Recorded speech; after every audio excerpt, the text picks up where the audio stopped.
I started doing commentary in WCW, and I was the luckiest kid you can imagine because I learned under Jim Ross. And that, you can give him a hand, he deserves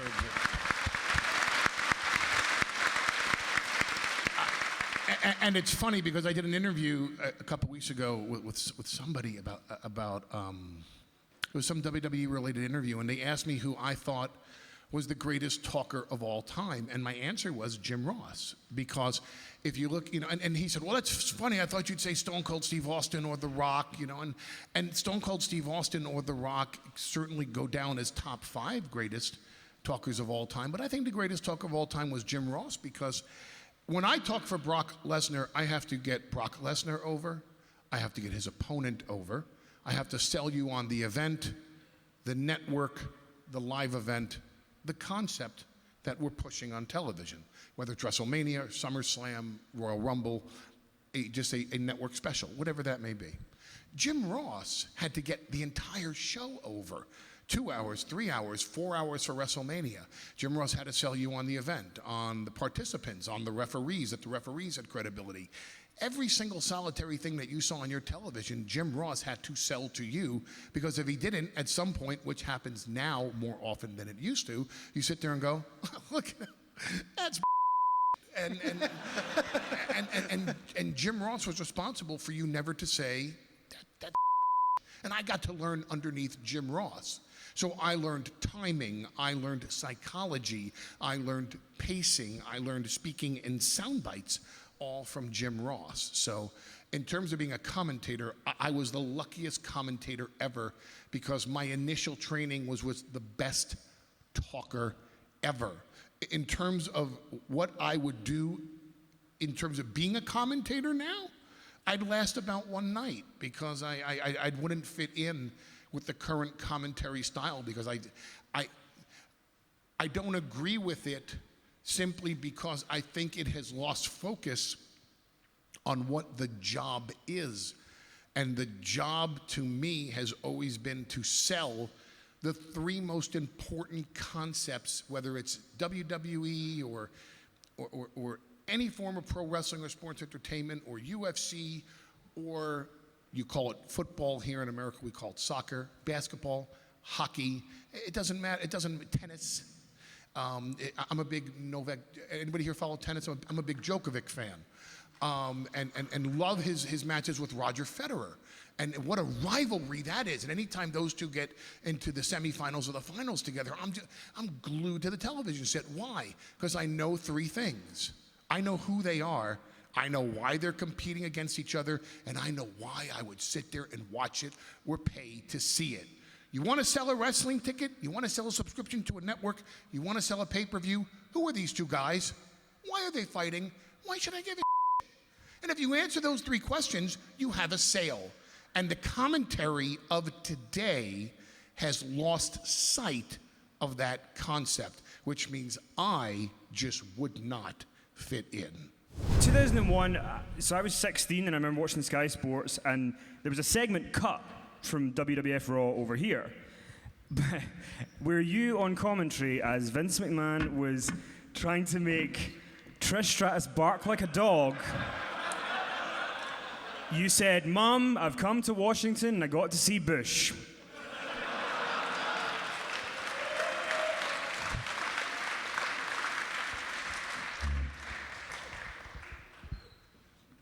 It's 2016. I don't know how many people even understand the concept of Bush anymore.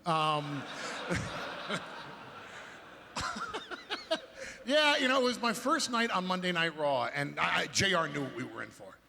Because I actually think, you see, I wasn't supposed to be on air. My deal in coming to WWE was that I was not going to be on air. I was just going to be on the writing team. And Jerry Lawler quit because they had fired his wife. And I think, as a rib / a practical joke on Jim Ross, they decided, let's really get JR and make him do commentary with Heyman. It was like this evil Machiavellian play by Vince McMahon, just to with JR. And JR knew what they were in for because I'm very uninhibited on commentary. I mean, that's one of the reasons why they just can't let me do it today is because I just say what comes to mind. I just go with it. I feel it, I say it, I go with it, and I apologize later. And it was my first night, and I was looking, to be very honest with you, I was looking to say something controversial. I really wanted to stand. I really wanted people to know that if you're going to tune into Monday Night Raw, and Paul Heyman's on commentary, he's going to give it a real edge. And I'm not knocking Jerry Lawler, but to me, puppies, it's not edgy. I was going to give him something like that people go, oh my God, this guy is, woo. He's uncensored and needs to be censored. So Vince was doing this segment in which he made Trish Stratus strip down to her bra and panties and walk around the ring barking like a dog. And anybody that has ever seen Trish Stratus, either in person or on television, knows she is a spectacular-looking woman. And, you know, and Vince is there, you know, take off your shirt, you know, and oh, okay, I'll take off my shirt. And Trish is taking off her shirt, you know, and there's Vince going, you know, take off your bra. And I'm just sitting and I'm thinking, man, and I had no idea where this segment was going. I really didn't.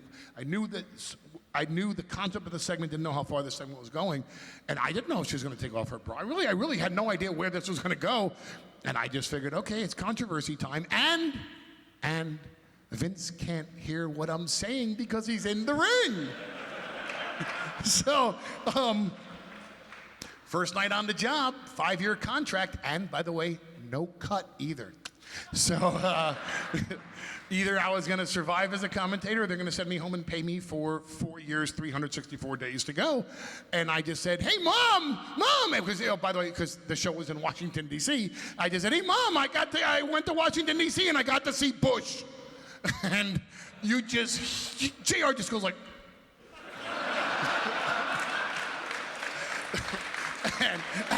and grabs me by the wrist like, no, you know, and you just hear people who I've never heard since that night on the headsets, who I don't think even supposed to be on the headsets, go, okay, calm down. Shh, you're doing good. Paul, you're doing really good. Okay, let's not go there. Let's not go there. Okay, let's not go there. Thank you, Paul. Thank you. Let's not go there, Paul. Let's not go there. Okay, easy. And I can't hear what JR's saying because all I'm hearing is easy. And of course, that just makes me want to say something even more controversial. And I couldn't think of anything more controversial what I had already just said without cursing, so I just shut up after that. And then later in the night, we're flying on the plane to wherever SmackDown was the next day. It was Roanoke or Richmond or someplace. And I just remember Vince had not heard about the line yet. And the executive producer, Kevin Dunn, on the plane, handed Vince a feedback sheet, and on the feedback sheet, Vince is sitting there, and, you know, feedback on segment, whatever, let's say segment 4, you know, feedback on segment 4, Paul Heyman's comment about seeing Bush. Vince says, you talk politics on the air? And I said, no.